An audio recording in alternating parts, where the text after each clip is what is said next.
Hello. Welcome back to another most beautiful chapter of The Stars Above. Yes, a most beautiful chapter, a most magical chapter, a most wondrous chapter, just a teensy weensy bit violent, just a teensy weensy little bit violent, but in a good way. It's a reflective violence. It's a reflective violence. You see,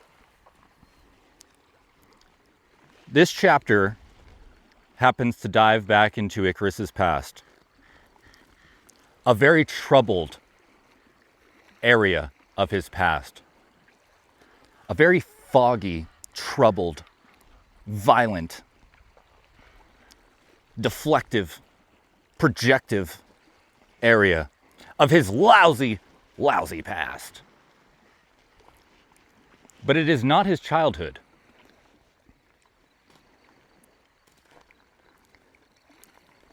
It is a deep dive back into his early adulthood. His early adulthood, where he had turned to the drink. He had turned to that awful drink. That terribly wretched spirit, the bottle.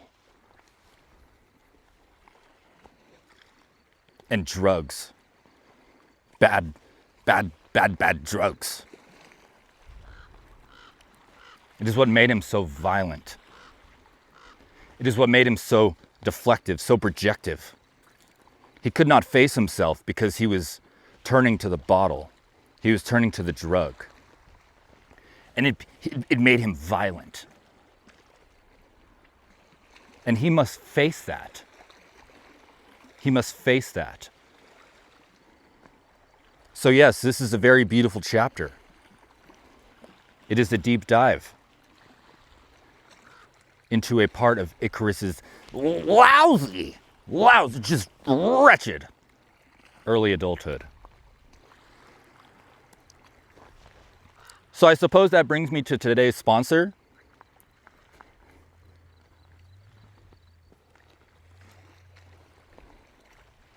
Today's sponsor.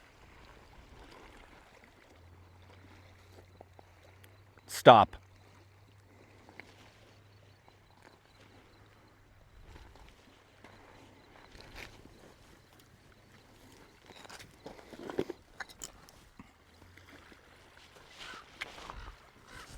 Stop. Just stop. That is today's sponsor. Because you see, Icarus, that wretched, lousy part of his early adulthood, he just needed to stop. He needed to quite literally slow his roll. Slow your goddamn roll, buddy. Slow your goddamn roll. Recognize yourself. He needed to recognize himself. He needed to stop. He needed to stop being such a whiny little bitch. He needed to stop being such a goddamn punk-ass bitch. He needed to stop, drop, and roll. He needed to stop, drop, settle down, stop. This is how rough rider man. I don't know what that song was about. I don't even know who sang it. I'm pretty sure it's just ingrained in my head from TRL and MTV. I don't know what the song is about. Perhaps it was about having junk in the trunk. Perhaps it was about getting those dollar bills, y'all. I don't know. But whatever it was, Icarus, he needed to do it. He needed to stop, drop, down. He needed to stop and smell the roses. He needed to stop and smell the roses. He needed to slow his goddamn roll. Stop and smell the roses. They're beautiful. If he would have just stopped being such a bitch, stop being such a whiny goddamn punk ass little bitch, he might have been able to slow his roll and stop and smell the roses. Learn to recognize himself, appreciate himself. But he couldn't do that. He turned to the bottle. He turned to the drug. He chose avoidance. Icarus chose avoidance. He needed to attest and accept, to recognize. But he chose avoidance. Cat in the Hat, he would have never chose avoidance. The cat in the Hat would have said, slow your roll, buddy. You need to stop deflecting, stop projecting, and start reflecting. That's what the Cat in the Hat would have said. He said, hey buddy, you need to slow your goddamn roll. You need to stop deflecting, stop projecting, start reflecting. I do not have a sign that says start. I only have slow and I have stop. But perhaps in time there will be someone who watches my videos that says, I am a sign maker. I am a sign maker and I can make you a sign that says start and stop. You have one side that says stop, you have one side that says start. And the Cat in the Hat will protect that sign. He will say, slow your goddamn roll, but he will not say slow your goddamn roll because the slow side will not be there. He will say, you need to stop deflecting. You need to stop projecting. And you need to start reflecting. That's what Icarus's problem was. He was avoiding. He was avoiding his past. He was avoiding his fears, avoiding his pains. And because of that, turned to the drug, turned to the drink, made him a violent, wretched, lousy monster. That was not good. It was a not good part of his troubled, lousy past. Don't do that. Don't turn to the drink. Don't turn to drugs. Do not deflect. Do not project. Reflect, as the Cat in the Hat would say. So yeah, that's today's sponsor.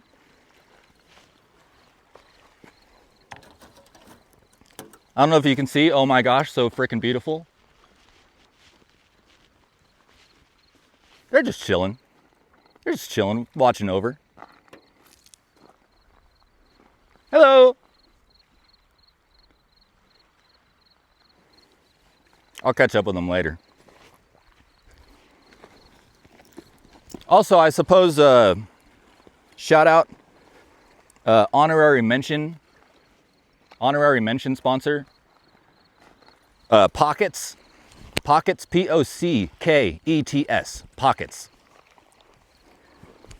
This is I believe this is a fisherman's jacket or vest, fisherman's vest.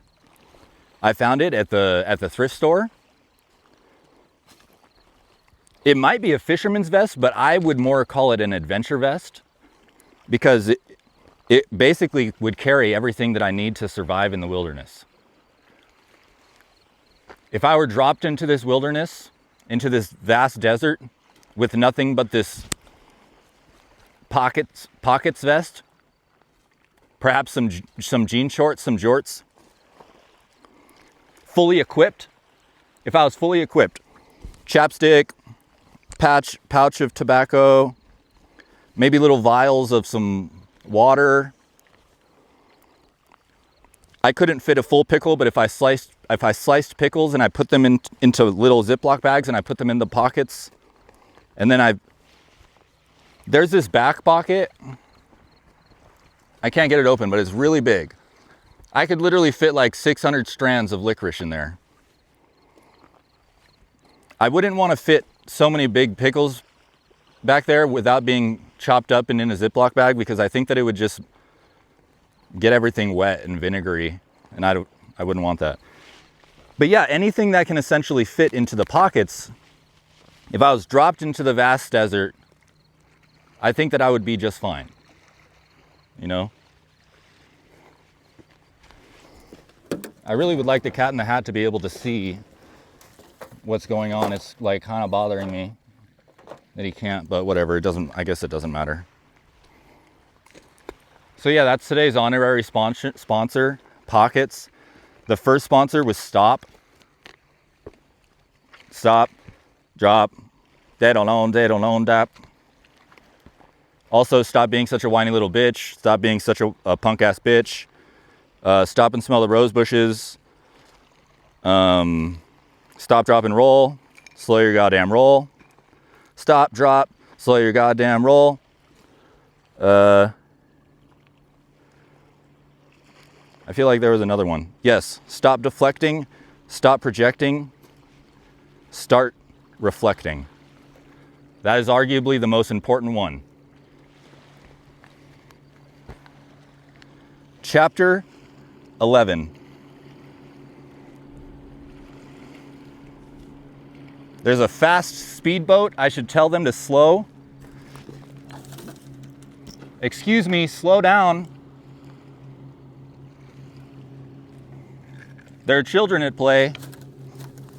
I think that they're gonna go fish at the Needles. I'm not entirely sure. I'm not a fisherman. I just own a fisherman's vest. But I know that a lot of fisherman boats go that way. They're not usually going that fast. That's why I told him to slow. There are children at play. See, he slowed down. Chapter 11. Ass End of Nowhere. In late June, Crackies held a musical icon fashion show for Art Month. Thea took the stage as Bjork, sporting a beautifully ridiculous, ruffled swan gown, and I strut the catwalk as the king of pop himself, Michael Jackson, having caused a scene to Billie Jean before tossing a white glove to my bird with a spin. She says, I am the one. Celine wanted to participate while giving her best Ozzy impersonation, but biting the head off of a bat isn't proper vegan etiquette. Afterwards, everyone at work gathered for a rooftop party, where we sang and danced to our favorite hits while playing nice for a change. Even Rob showed up, and we'd chit-chat over the great energetic flow that is Reno's quaint community of aspiring creators. The booze flowed, and all were merry till eyes grew wary. I think we've shown enough face here, Bird, I said. This party's grown stale. What do you say we make like a banana and split? Yeah, let's scram, she said. I'm pretty drunk, though. Think it's time to turn in. How should we do this? Your car is here. I'll just drop you off and head back home. Absolutely not. Your head's bobbing and weaving like a stone giraffe. I'll drive, drop you off, and walk home. No way, Jose. You're not walking home at this hour all alone. Look at me. I'm built like a goddamn TIE fighter, baby. I'll be fine. Please, old man. You'd blow away in a strong gust. How about you drop me off at my place and drive back to yours? My reputation's being tarnished with every lame word you mumble. I'd rather walk. No, yes, no, yes, we exchanged. The fiasco began to feel like we'd been trying to go separate ways without finding ourselves at the other's front door, only to find that dirty bitch, Temptation, patiently waiting. Let's just go back to my place, I said. I'll bring you back in the morning. Fine, she said, but don't get any funny ideas just 'cause we're all loosey-goosey. Right back at you, nerd. You sure you're good to drive? She asked as we hopped in the car. Let's put it this way, I sang. If a double-decker bus crashes into us, to die by your side, such a heavenly way to die. The night was fuzzy and promiscuous moves were made, but they certainly weren't one-sided. Between us, that whole don't get any funny ideas jazz was tossed right out the window. While we didn't get to knocking boots, we hadn't exactly been shy in our intimacy either. We woke the next morning snuggled up, without guilt or any finger-pointing. If there had been, Monkey saw it all, so he'd hold us equally accountable for our actions shared. We cracked jokes as I made Celine breakfast in bed, got ready for work, and dropped her off before my shift. Later that evening, she came back over for dinner so we could talk about it. You were supposed to behave last night, she said in half jest. I didn't act alone, I replied. True, but can you not say you took advantage of the situation? You can't just lay that over me like that, dude. It takes two to tango. But we agreed. Suppose so. But we also allowed ourselves the freedom to be comfortable with each other. Don't hold that over our heads. We didn't do anything wrong, Bird. I was becoming defensive of the situation instead of sympathizing with how she felt, and that was selfish of me. It was obvious that our connection and attraction to one another was becoming difficult to ignore, but our resistance in facing it only caused more tension between us. What happened that night was bound to occur. It's just unfortunate that alcohol provoked it. Celine laid back on the bed and put some music on, excusing herself from speaking of it further. It seemed the closer we became, the harder it was for her to touch on areas which made her appear vulnerable. I understood, being very like-minded, but I felt safe enough to open up to her in ways never had with another. A few moments passed, and Echo and the Bunnymen began to play. Under blue moon I saw you, so soon you'll take me up in your arms, too late to beg you, or cancel it though I know it must be the killing time, unwillingly mine. I want this song played at my funeral, she said, sighing.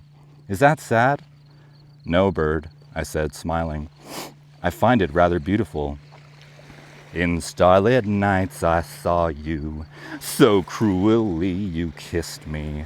Your lips a magic world, your sky all hung with jewels. The killing moon will come too soon. Fate, up against your will, through the thick and thin. He will wait until you give yourself to him. The Killing Moon. Of all the songs, why this one? Why now? I wish nothing more than to take her right then and there, yelling, "Kiss me, you idiot!" But I remained silent for some time, staring at the floor as she gazed to the ceiling. We were like two edgy teenagers battling their misunderstood romantic woes, hyperanalyzing our own moody bullshit. Look, Bird, I said, working up courage. I'm truly sorry if you felt taken advantage of last night. I don't ever want to make you feel that way. It's okay, she said. I know I'm probably just overreacting. No, you aren't. It just scares me to think that I could hurt you. For so long, I've had to guard myself physically and emotionally for the sake of others, pushing people away in fear of hurting them. But with you, it's been different. I feel different. I know what you mean, Icarus. I've done the same thing. I don't ever want to hurt you, Celine. Nor I you. But the truth is, I had hurt people, just not in the same way I feared hurting her. I was an absolute nuisance in my early 20s. Those dark days we express the most denial and hold the least accountability. Ones I regrettably spent choosing to hurt instead of nurture, hate instead of love, and neglect instead of confront. Having run from who I knew myself to be in search of who everyone else wanted or expected me to become. A tale as old as time. It takes a whole lot more energy to run and forget than it does to accept. In challenging fear, pain, and suffering to face our greatest battles head on will never present us with an easier path, but it's the only one which leads out of perdition. The more we resist, the harder our lessons become as karmic affliction returns and intensifies. Repressed trauma surfaces, while unresolved issues and regrettable choices we neglected to take responsibility for crash over in waves of dread. But it's not all doom and gloom. For through these intensive trials and tribulations, our willingness to overcome obstacles will have strengthened. The less struggle made, the more opportunities for expansion and growth will be presented. Although, a time does come when we've no choice in the matter. Regardless of what's fled, past or present, we can never truly outrun ourselves. Those selfish days were spent in a failed marriage with alcohol, while in worse standings with my slutty mistress, cocaine. I was a wind-up toy. All it took was a baker's dozen chopped petite to turn my key one notch too far, having spent each night zooming like a 747 jumbo jet. Before dawn, I'd be 30,000 feet with no landing in sight, falling asleep in Anaheim, California, only to wake in Albuquerque, New Mexico. Nothing to my name but an unread text of my bag still sitting by the front door. But I'd crawl back when that 8-ball ran dry. I can't express how many times I physically hurt people while high on nose beers. When only keeping to the drink, I was Dr. Jekyll, a reasonable man who merely sought heavy pours of whipped cream flavored vodka. Yet after some rails, I became Mr. Hyde, a heinous beast looking to take out his suppressed anger on the first side-eyed degenerate in sight. To make a mockery of this would be a piss-poor attempt towards meaningless jokes at the expense of my own cruelty. I may be able to look back on that period and find it silly, but the hatred which fueled my actions wasn't funny in the slightest. If only I could take it all back and spare the hand laid upon others, but I can only hope the intentions of today prove repentance for years past. I lived in a debaucherous party house, which made it easy to excuse these actions as warranted. If a friend got hit, I'd be there to help. If someone stole, I'd have something to say about it. If a guy got in my face or threw the first punch, they had it coming, right? What makes these rationalizations meaningless is the fact that when I fought, it was never deemed necessary, but was out of desire. I craved feeling my fist against another's face. I wanted them to feel the pain resting inside of me. Nothing got me off like a cutthroat brawl, but hurting others was no more than an excuse to hurt myself, to deliver that which I willingly held onto, and seize each serving still yearned for. Fighting provided those brief moments to feel alive, a quick gasp for air, having breached the shallows of my own damnation. Ill of mind, body, and spirit, I alone perpetuated the vicious cycle of victim turned abuser. I felt the presence of something wicked germinating, a lingering fear which incessantly crept in the back of my mind. Was it possible that I could become the man who raised me? Had the seed of his evil been growing in me? They were crippling questions of which made me very cautious when displaying emotions. That is, unless I was drunk, abusing drugs, and without self-control. While it's easy to point out a monster, it's even simpler to refuse our acknowledgement in becoming one. We'll never win the battle waged against ourselves when the only weapons we take arms with are lies and blame. In turning our back on oneself, we find the dagger resting within it to have come at our own hand. There aren't many things comparable to the frustrations rooted in suffering, and when neglected, they're left firing carelessly. By directing fallacies of agony towards another, we only act to perform a show of smoke and mirrors in guise of our own deceit. It's rather simple. Those who enjoy confrontation with others are incapable of confronting themselves. Hurting someone is easy. It's forgiving yourself that's difficult. And seeking vengeance on the undeserving is a very tough road to come back from, which leads to another, seemingly inescapable moral dilemma. If we live each day in constant fear of hurting those around us, all we do is work to become our own self-fulfilling prophecy, having wound up at the ass end of nowhere. It's only ourselves we'll grow to despise when all the love within us dies. In finding a sense of purpose and protection, I'd spent young ages on the receiving end of senseless beatings taken admirably in defense of my family. However, in burying that trait, life burdened me with remorse, and the more I resisted, the deeper I sank. Those senseless beatings warped into my deliverance of the same pain, having turned an attribute of fortitude into one of mayhem, hurting others in blind defense of being hurt myself. On the same spectrum, to subconsciously flee the emotional pain we believe others will inflict is no more than a desperate attempt to escape the suffering we refuse to admit lies within us. This is one of the hardest truths to accept, confront, and heal through, but its responsibility befalls on no one else. In denying our own absolution, we become a melting pot of conflicting emotion whose misery will never cease to boil over until consuming us entirely, and all that's left to feel is the infinite empty. Caw, caw, caw. The sadistic behavior of that young man used to leave me drowning in shame and guilt. But I know much differently today, for understanding how to forgive took finally learning how to love. Yes, I had hurt people, but not in the same ways I feared hurting Celine. Nothing scared me more than inflicting the emotional pain still possessed onto her. This rational sense was my first real indication that those attributes of misery were no more than weapons fashioned by a monster being unknowingly carried within. A beast left unfed and forgotten, buried in my mind's desert of the damned, one who could only be defeated through self-recognition in the calling of its name with forgiving conviction. While Celine and Thea's love may have forged a shield of protection from this entity, its unrelenting power would become undeniable. A hero's defensive prowess is only as strong as his will to overcome and challenge fear without folly. The brutal honesty Celine and I shared that night would bring us closer, and while a beautiful thing, it took a long time to realize that those fears we'd both acknowledge hadn't been the real truths we each kept hidden.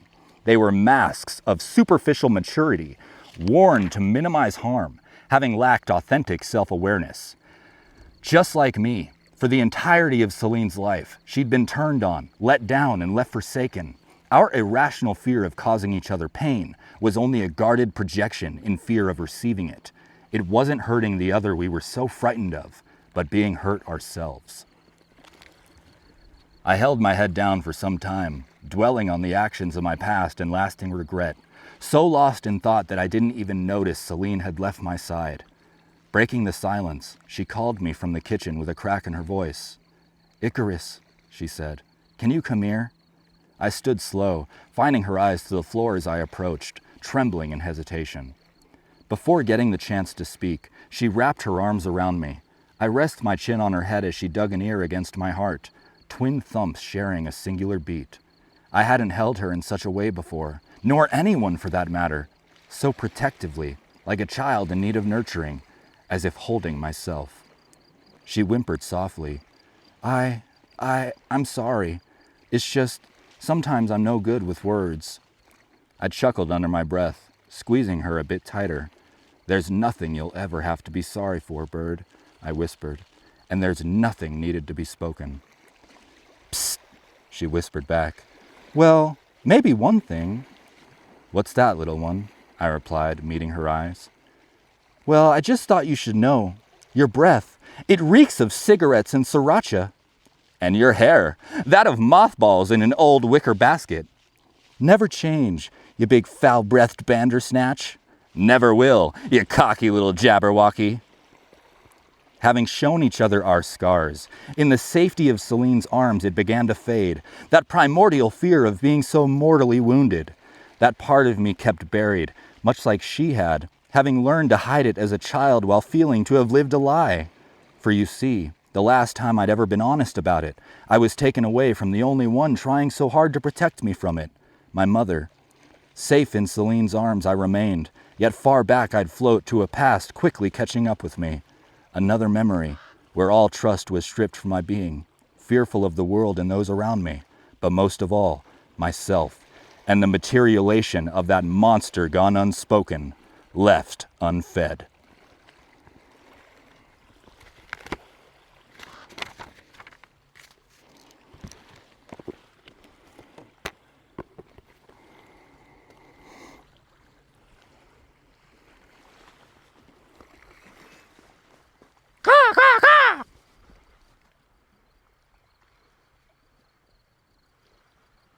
I just would like to say one thing real quick.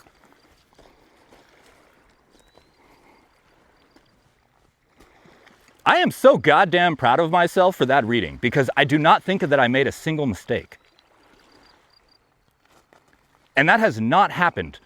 That has not happened yet. I've made mistakes. My jimble jamble jambalaya brain has everything molds together, chaos in my brain. I see the page, things are just like, not today, not today. Perhaps it is because I have the good blessings of the crows. I'm not sure. I'm not entirely sure, but I will say this. I am so good goddamn proud of myself for not making a single mistake.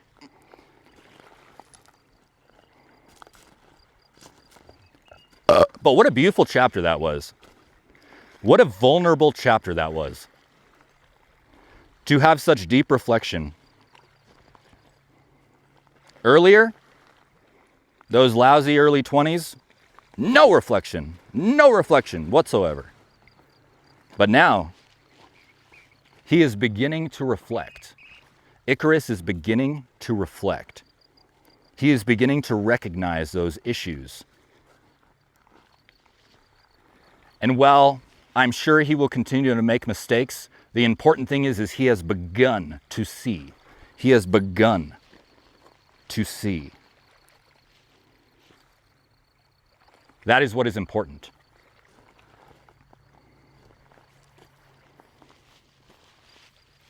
I just love that chapter. So magical. Vulnerability is so magical. More people need to become vulnerable. It is such a magical thing.